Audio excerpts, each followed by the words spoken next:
শুনছিলেন Ahmed law firm সংবাদ শিরোনাম। এবার বিস্তারিত।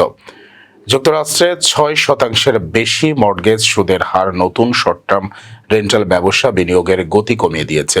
ফলে নতুন এয়ারবিএনবি হোস্টের সংখ্যা হ্রাস পাওয়ায় আগে থেকেই ব্যবসায় থাকা হোস্টরা তুলনামূলক কম প্রতিযোগিতার মুখে পড়েছেন। রিয়েল এস্টেট বিশ্লেষকদের মতে উচ্চ সুদের কারণে নতুন সম্পত্তি কিনে এয়ারবিএনবি ব্যবসা শুরু করার ব্যয় বেড়ে যাওয়ায় অনেক সম্ভাব্য বিনিয়োগকারী পরিকল্পনা স্থগিত করেছেন।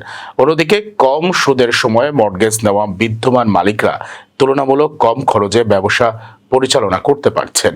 বিশেষজ্ঞদের ভাষ্য, নতুন সরবরাহ কমে যাওয়ায় অনেক এলাকায় বুকিং হার স্থিতিশীল রয়েছে এবং ভাড়ার মূল্য নির্ধারণে পুরনো হোস্টরা সুবিধাজনক অবস্থানে আছেন।